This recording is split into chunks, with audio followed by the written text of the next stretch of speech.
Magandang hapon mga kaibigan, nagbabalik po nyo po lingkod Duncan Ride. At nandito tayo ngayon sa may La Huerta, Parañaque. Ito, Dr. A. Santos Avenue. So papunta tayo ngayon ng Manila, no, ng Maynila, no, magagala-gala tayo. Tagal-tagal tayong di nakakapag-vlog. At ngayong araw ay medyo sinipag tayo mga kaibigan.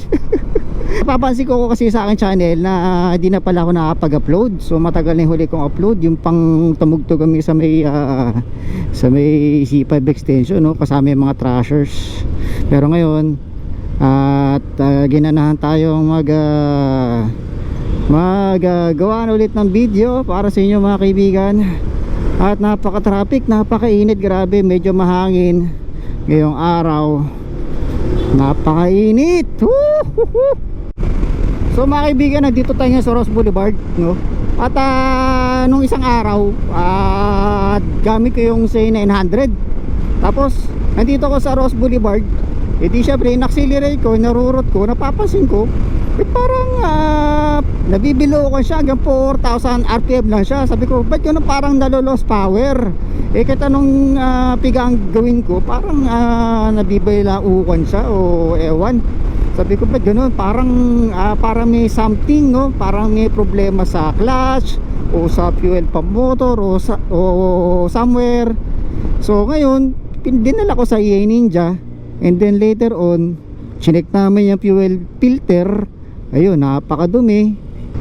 Tinanong nila kung saan ba raw nagpapagas. Sabi ko, kung saan ako abutan. Syempre, di ba? Kunyari, maubusan ka na ng gas, doon ako magpapagas pag may nakita ko. Hindi, sabi niya, sir, okay, basta-basta magpapagas kung saan. Kasi may mga gasolina na marumi, kung may halong tubig. Kagaya nung sa akin, yun nga, totoo naman, kung saan ako nagpapagas, kung saan abutan. Minsan doon lang sa labasan o sa minsan di kilalang gasolinahan.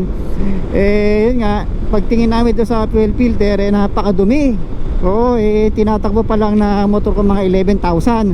So sir, mga ganito pa lang kalalayo tinatakbo, hindi dapat ganito karami fuel filter. Di nilinis namin. Pero yun nga, hanggang bandang huli napalitan na namin ng bagong fuel filter kit. So inabot ng 2,600 yung buong assembly, napakamahal. Pero kasama na yung mga rubber seal nya, mga tornilyo, yung filter syempre, then kinabit. And then yun, tinesting nung nag-aayos sa mekaniko, and then yun, bumalik na yung sigla nya, yung lakas ng motor ko, ng Z900. Pero yun nga, inabot ako ng mga, sabihin natin 4,000 yung nagastos ko. Kasi 2,600 sa fuel filter, 1,200 sa service, and then 200 para doon sa tip. Syempre, kasi syempre napagod yung gumagawa, di ba? Tuwan-tuwa naman ako, nais na sa wakas yung motor. And then napansin ko yung gasolina ko bigla kumunti, no? Binabantayan ko kasi yung gawa nila. So sabi ko, ba't ganun? Meron pa akong 4 na bar, bakit naging 2 bar na lang? Oo nga, sabihin natin na may tumulo, pero yung 2 bar niya, napakaraming gasolina nun, di ba? Napakaraming gasolina nun. Kung full tank yun, abuti ng 6 na bar. Pero nung dinala ko sa kanila, 4 na lang. So nabawasan ng 2. Sabi ko, saan napunta yung 2? Di napaisa pa. May ganito pala mga galawan, ha. So dapat pala kung magpapagas kayo, magpapagas tuloy, kung magpapais kayo ng motor, siguraduhin nyo nasa alam nyo yung level, yung current level ng mga gasolina nyo, para syempre pag binilig sa inyo yung motor, hindi kayo magugulat, di ba? So checkin nyo palagi bago iabot sa inyo yung motor na tama yung gasolina. Kasi ang mahal ng gasolina, hindi biro ang presyo ng gasolina, di ba?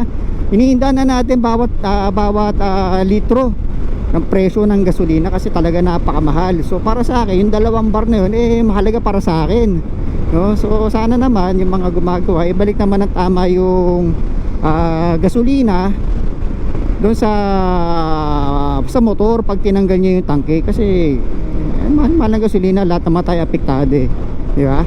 So yun lang, pero mahalaga naayos rin yung C900 natin at malakas na ulit siya, malakas na humataw, malakas na sumipa, wala nang lost power, wala nang delay power o parang nabibilokan. Yun, sa wakas. Woo! So doon sa paggawaan, may mga nakakwentuhan ako na mga nagpapagawa ng big bike. Pero ang isa kasi doon na naka Tiger 600 na adventure. O yun, habang nagkukwento kami, sinasabi niya na ayun, marami siya motor sa bahay, ganyan ganyan. Sinasabi niya na matagal na raw siya nagbibig bike, 1992 pala nagbibig bike na siya. Gamit pa raw niya yung parang ano nga gamit daw ni Tom Cruise, yung Kawasaki GPC 700 o something. Papansin ko lang sa mga kwentuhan, lalo na kunyari puro mga naka big bike, mga riders, hindi maiwasan yung mga alam mo na pataasan, di ba? Sasabihin nila, hindi, ito pang ano ko lang to, gamit lang to ng boy namin. Experience ko yan, isang grupo yun, sa grupo magaganda talaga yung mga motor nila, tapos nakita nila yung motor ko, and then sinabi ba naman sa akin ng presidente na ganyan daw yung motor ng boy niya, no? Hindi ako naman parang medyo nahiya naman ako, di ba? Siyempre pag ganun di mo na dapat sasabihin. So yun, sabi niya, tapos meron pa raw siya ibang motor, ganyan ganyan. Tapos di talaga may iwasan gano'n sa mga gano'n mga tambayan, ano, mga naka big bike. Tapos yun nga, may nakakwentuhan ako, sabi niya matagal na raw siya nagbibig bike, 1992 pala nagbibig bike na siya. Tapos sabi niya, ang dami na rin nagbibig bike ngayon, ganyan ganyan. So parang dati raw kukunti lang daw yung mga nagmumotor, uso lang daw yung mga Super 4, ganyan ganyan. So totoo nga naman, dami na mga naglabas sa mga nakamotor ngayon. So siya parang medyo disappointed siya, no, kasi dami na rin mga nagmumotor ngayon, dati kukunti lang daw sila. O totoo naman para sa akin, hindi ka dapat ma-disappoint kung maraming mga nagbibig bike na ngayon. Dapat nga matuwa ka kasi marami nang nakakabilit, marami nang nakaka-afford, diba? Dati kasi wala masyadong mabibilhan, kundi ka na Tony Calvo, doon sa Caloocan sales. Pero ngayon marami ka na pwedeng pagbilhan. So yun, marami na rin nakaka-afford bumili, diba? So para sa akin siguro nadi-disappoint siya na dati konti lang sila, ngayon dami-dami na. Kung sino-sino lang daw pwedeng magka big bike, diba? Kahit anong estado mo sa buhay, para sa akin okay yun, diba? Kasi palatandaan niya na medyo estado ng pamumuhay, medyo kahit papaano may pagbabago, no? Kasi dati puro mga TMS lang makikita mo, puro pang tricycle, puro, kung may big bike man Super 4. Saka bihirang bumili ng mga big bikes noon, bihirang makabili kasi mahirap bumili, no? Pero na lang kung order ka mismo sa Honda, pwede papadala nila dito sa Pilipinas. Syempre mas mahal yun, di ba? Special yun special delivery. Pero yun nga, siya parang disappointed siya na tayo hindi naman ikaw yung may karapatan mag big bike sa Pilipinas. Lahat naman tayo may karapatan mag motor dito, no? Diba? Ako medyo matagal na rin naman ako nagbi-big bike. Sabi natin 10 years na. Kasi 2016 nag-start ako magmotor ng malalaki. Pero nag-start ako magmotor talaga hanggang 2007, 2008. And then yun nga, nagsimula agad ako sa 1000cc, yung aking sa 2010. Ito, traffic na tayo mga kaibigan, git-gita na. Kaya nga, para sa akin lahat tayo may karapatan, no? Hindi porket naka BMW ka o can afford mo yung mga Ducati, kailang yung may karapatan mag big bikes. Lahat tayo may karapatan, diba? I-share natin yung kalsada, i-share din natin yung motor natin, ipahiram natin. Hindi, joke lang. I-share natin yung nalalaman natin, yung mga kabutihang asal, hindi lang yung galing sa pagmumotor o techniques, kundi yung tamang pag-uugali, tamang pakikisama, tamang kagandahang ugali, gandang asal. Ayan, nagit-git na ako, diba? So bigay lang tayo sa kalsada, wag mainit ang ulo, wag tayong mayabang. Di porket maganda yung sasakyan mo o motor mo, ikaw lang yung entitled, ikaw lang yung may karapatan na sumaya, ikaw lang yung may karapatan na pumorma, ikaw lang yung may karapatan tawagin na maangas, o kung ano-ano pa, diba? Pero pag mga ganung usapan, di maiwasan talaga sa mga grupo o sa mga meetups, di maiwasan yan. Meron dyan kunyari pa-humble, pero deep inside unti-unti ilalabas yung alam mo na, hindi ba? Pero maganda, tahimik ka lang, kaya mo silang matuklasan nila. Or kung meron ka na may pagyayabang, bakit hindi pagyabang mo? Pero minsan kasi yung mga tao talaga na na di kaya mag-handle ng ganun. Pero hanggat maaari, Loki ka lang, be humble. Sa kalsada makikita naman yun eh, diba? I-share mo yung kalsada sa ibang mga motorista. Maging humble ka, hindi porket maganda yung motor mo, ikaw lang palagi mo una. Gusto ko palagi matulin ka, hindi, kitang kita yan. Oo nga, yung iba alam ko nag-enjoy lang sila, pero kadalasan nakikita ko parang sila lang yung hari ng kalsada, no? Ayaw nilang naunahan o ano man. Pero para sa akin, maging humble lang tayo, no? O kaya kung sa meetup man, mga may nakakausap kayo, natural yan, hindi maiwasan yung ganyan, mga ganyang kwentuhan. Kaya maganda, maging humble ka lang din. Lahat tayo may karapatan. Lahat tayo may karapatang sumaya, mag-enjoy, no? Enjoy natin kung ano meron tayo. Enjoy lang natin ang bawat araw. Enjoy natin motor natin. Huwag kang mahiya kung ganyan lang yung motor mo, scooter man yan, TMX man yan, o big bike man yan. Enjoy natin kung ano meron tayo, dahil di natin alam kung magigising pa tayo bukas, diba?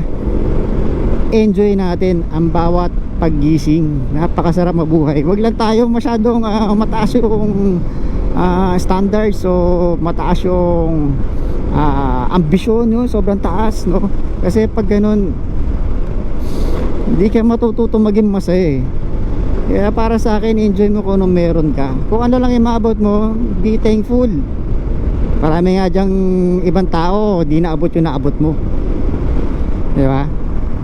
Number one, maging humble tayo para good shot tayo kay Lord, saka good shot din tayo sa ibang tao, diba? Masarap tayong kausap kasi humble tayo. Hindi masarap lang tayo kausap dahil marami tayong pera, diba? Masarap tayong kausap dahil tayo humble at may na-share tayong mga experiences, aral, educational man o hindi, kwento at kung ano na pa. So malapit na ako sa akin pupuntahan, mga kaibigan. Sinusundan ko lang tong si Waze. Pag may nakita akong titinda ng buko juice, talagang hihinton ko yun kasi napakaganda sa katawan ng buko juice. Ito na pala pupuntahan ko. So doon tayo sa 6th floor, magpa-park ng motor. Kuha tayo ng ticket dito. Kopya. Masyadong mataas yung parking nila rito, baka madulas. Ikot-ikot lang tayo, hanapin natin 6th floor. Ganito yung mga hotel ngayon, no? Mababango kahit sa labas, mahaling aso yung bango. Kahit sa parking, mabango, diba? Pati na ilong ko ay ikot-ikot. 6th floor doon, nahilo na ako. Bigla ako nahilo. Ay, nakatamad na humakit dito. Grabe, walang katapusan walang katapusan. Di ba tapos? Ayun, ballroom. Taas pa raw. Hindi ko na alam kung anong floor yun. Happy floor. So 6th floor tayo. Tingnan mo kay DB, dito hirap na hirap. Malakas. Ito 6th floor. Sige po. Ayun. Park tayo rito. Ayan, di ba? Oh. Maluwalas. Wala masyadong motor. At may lilim. Sige, patayin ko muna yung recording. So mga kaibigan, nagbabalik ulit tayo, pauwi na tayo. At napakaganda talaga ng Maynila. Napakaganda lang ng Pilipinas. Pero ang hirap mamahalin. Oh my God. Ito, pauwi na tayo. At nandito pa rin tayo sa long and winding road. Pababa. Oh yeah, nahilo ko kanina rito paakyat. So ito, hilo ulit tayo. Excited na ako umuwi mga kaibigan dahil dahil makakapili ko na ulit ang aking magandang misis at ang aking magandang anak. At makapag-relax na ulit ako mga kaibigan sa bahay. Ang pinaka-paborito kong lugar sa buong mundo. Ang sarap talagang dadaan dito sa tapat ng National Museum, no? Sa Intramuros. Ang dami ko naaalala. Dito kasi ako dati nag-aaral. Tapos marami akong mga alaala dito nung ako'y binata pa. Dito ako madalas naghahatid yung mga time na nanliligaw ka. So mga kaibigan, excited ako. Pupuntahan ko yung dati kong classmate at kukunin ko yung in-order ko na chicharon taba. Yummy. O yung chicharon taba na yung mga kaibigan, napakasarap at napakamura, no? Doon lang sa San Dionisio, Parañaque, at napakasarap talagang naubos. Ang kaganda lang pinag-reserve tayo ng classmate ko. So sa mga ganung pagkain, yung mga chicharon taba, tikim-tikim lang tayo dapat kasi delikado na yan sa mga may edad, yung mga may high blood, may hypertension, no? Delikado yan, kailangan tingim-tingim lang. So pag bumili ka ng isang plastic, siguro makakaisang tikim ka o dalawa, then okay na. Kasi delikado yun. Pag ikaw may high blood, ako siguradong mas lalong tataas ang presyon ng iyong dugo. Mahirap na ma-stroke mga kaibigan.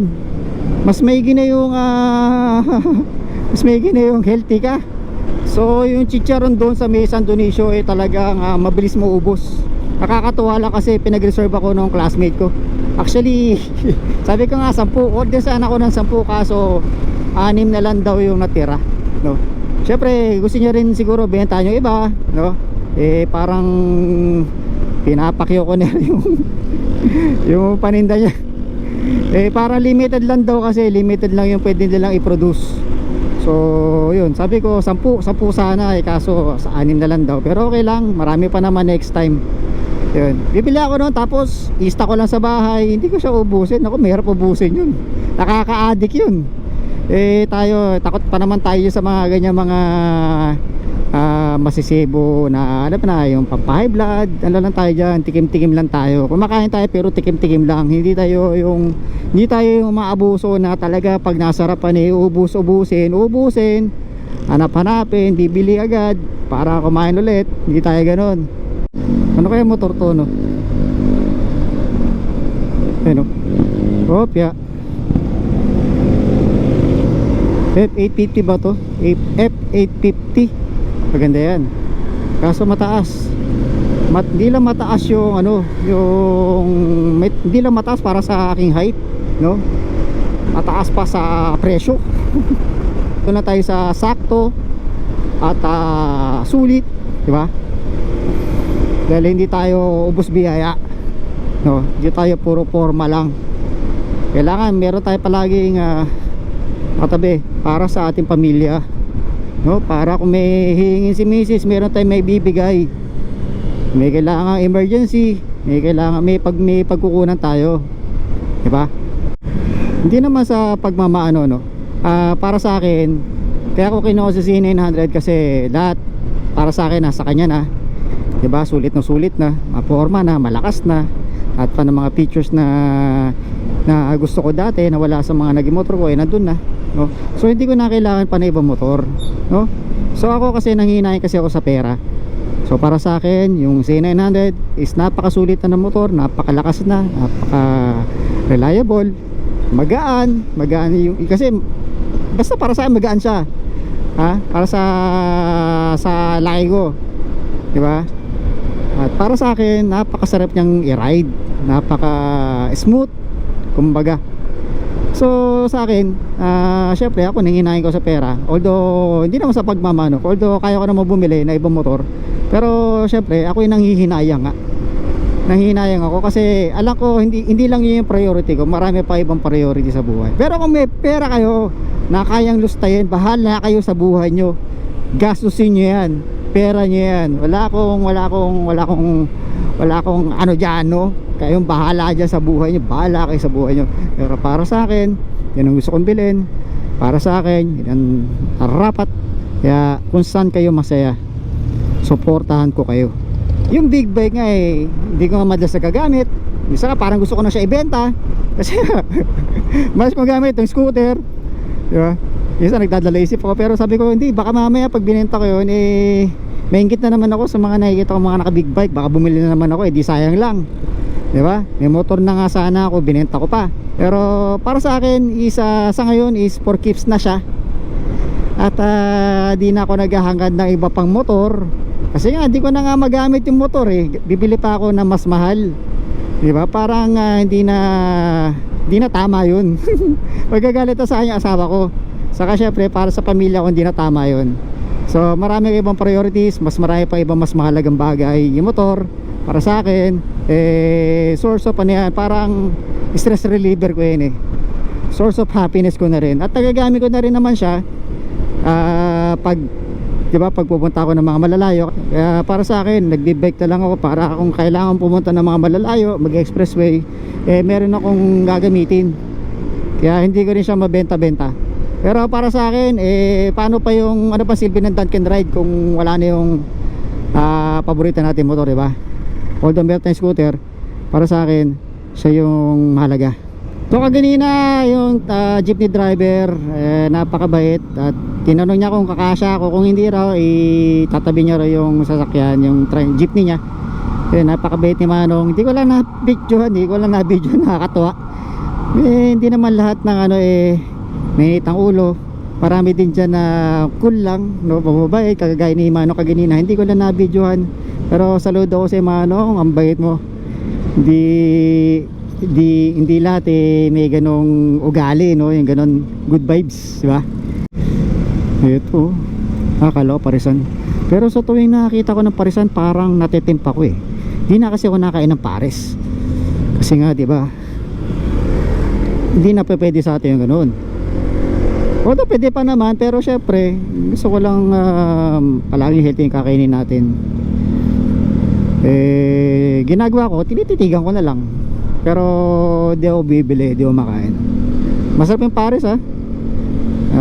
Napakasaya niyang kainin, masarap din siyang kainin. Comfort food natin mga Pilipino, yung mga galing sa trabaho, yung mga nasa trabaho, kasi madali siyang puntahan. Pag nasa trabaho, lalabas ka lang ng trabaho nyo, meron ka na makakainan, napakamura. Ito mga kaibigan, huminto lang ako sandali, di ko na kasi nabidyo kaganina. Nakakaya naman kung magbibideo pa ako. Ito, salamat Bernard sa meron pa akong free. Ganyan, sinama pa yung durog-durog oh. Diba, ito 65 pesos ang isa, diba, 6 yan. So iba dito pamimigay ko yan, tapos may libre pa tayo mga durog-durog. Pag inubos natin to, sure yan. Kaya konti-konti lang, tikim-tikim lang. At napakasarap naman kasi talaga. Kaya dinadayo ko pa talaga, di ba? Sulit na sulit yan. I-PM nyo na lang ako sa ako nabibili. Basta doon lang yun sa may San Dionisio Parañaque. At napakasarap talaga. Sarap dito sa beer, saka sa, syempre sa kanin, may suka kang masarap. Pero ingat-ingat lang. Paalala lang mga kaibigan, pag kumakain ng ganitong chicharon, pakunti-kunti lang, tikim-tikim lang, huwag sobra. Wala kayo control, di para sa inyo to. Kasi bawal to sa mga walang control sa pagkain, no, delikado kasi naka-high blood. Minsan lang ako kumain ng chicharon, nung birthday kasi nung classmate ko, pumunta ako doon, tapos may nakalagay na chicharon. Sabi ko, parang alam ko to parang chicharon taba to So tumikim ako, panalo. Ganda na pagkakagawa. Kaya nung nag-post siya sa Facebook, umorder agad ako, 10 agad. Kaso ang nagawa lang pala 6. So okay lang. Tapos meron pa tayong libre na chicharon durog. Wow, excited na ako tikman yung chicharon natin. So iba pamimigay ko. Hey mga kaibigan, at nakapamalengke na rin ako. Hindi ko na na-video kasi nakakaya na mag-video kung mamimili ka lang ng pagkain, di ba? Nakakaya na doon sa tindera, baka yun yung magpakuha sa video. Pero nga, tapos na mamalengke, nakapamili na ako ng saging din. Nakabili ako ng saging, buto-buto, pang sinigang, yan, masarap yan. Saka manok, 1 kilong manok, and then bahala na ako na maluto. Hindi, meron naman kasing talipapa malapit sa amin. Kung anong kulang doon ako bibili kasi hindi ko na kaya pumasok ng palengke, nakapagod. Saka yung sapatos ko kasi kulay puti, ayoko madumihan. Ang hirap kasi maglinis ng sapatos. Pero nga, eto, hanggang dito na lang. Dito na lang magtatapos sa ating video. At excited na ako matikman ulit yung chicharon taba na gawa ni Bernard. Yun, yung classmate ko na malupit, si Bernard. Yan. Woo! Excited na ako. Tapos yung iba, pamimigay ko sa mga katrabaho ko, kaibigan ko. Yan, para matikman nila yung chicharon. O di ba? Napakasarap. Pero control yan, may control tayo mamaya sa pagkain. Control lang, control. Hindi tayo kakain ng marami, tikim lang. So kung kayo, kakain kayo na chicharon taba, tapos isasabay nyo sa beer o sa inuman, medyo magdalawang isip kayo kasi mahirap na, di ba? Syempre pag uminom kayo ng alak, natataas yung blood pressure nyo.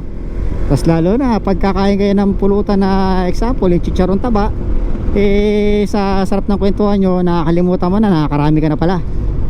O diba? Kaya advice lang, kung kakain kayo, kung mag-inom kayo, huwag kayong kakain ng chicharon taba. Pero bahala kayo sa buhay nyo, nasa sa inyo yan. Sa akin paalala lamang mga kaibigan. At mahalin natin ating kalusugan. Yan. Nagkataon lang talaga na na-feature ko yung chicharon taba na gawa na ating classmate na si Bernard. Talaga, napakasarap naman kasi talaga. Nung natikman ko siguro sabi ko ayoko na, nakaka-addict. Pero mamaya matitikman ulit natin yan. So hanggang dito na lang mga kaibigan. Kita kayo sa lang sa next video. Peace.